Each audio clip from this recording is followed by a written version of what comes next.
We have a voicemail number that you can call any time of day. That number is 219-2 David P. Here's a really good practical question about getting engaged in politics. Take a listen to this.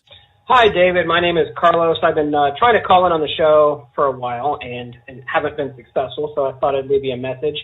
And here's the question. I know the big topic right now is impeachment, some other Yes. more pressing issues, but one of the things that I wanted to see you cover, I wanted to hear your opinion on, is how you think that people who are somewhat less than wealthy can enter politics successfully. Right. I've been interested in politics for many years, and I'm getting to a point in my career where I'm kind of considering retiring and going into politics, but I'm not exactly Andrew Yang or Tom Steyer or somebody else who already has a whole bunch of money.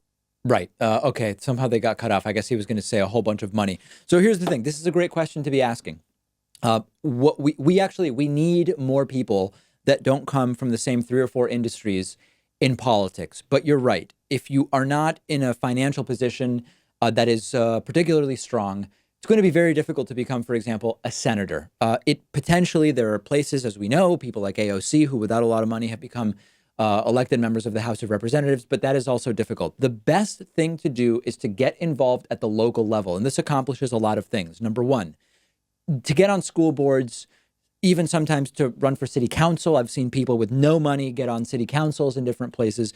It doesn't take a lot of money to do it, and it's a great place to start. But it also does something else that the left has been failing at. I've been talking for years to anyone who will listen about how the left has been failing at getting the bullpen built up, getting the farm league built up.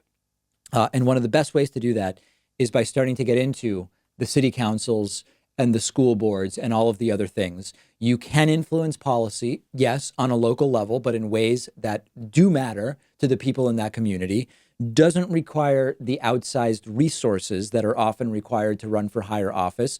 And it can be used, if your aspiration is eventually higher office, it can be used as a precursor to start building a following, building a coalition. So that's what I would encourage you to do. I have no idea where you live and what's available in terms of government, but there are lots of options. You can get on the board of local non-commercial radio or television stations. That's something I did back in Northampton, Massachusetts. I was on the board of NCTV, Northampton Community Television, now relaunched as Northampton Open Media.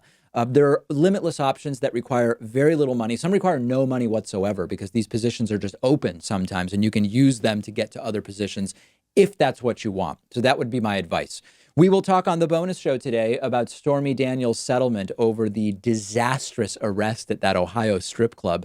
This is an old story that we're following up on. We will talk about cancer cases connected to tap water contaminants, and we will talk about a town in Ohio that has made Election Day a paid holiday by swapping it for Columbus Day, which is, of course, upcoming. All of those stories and more on today's bonus show.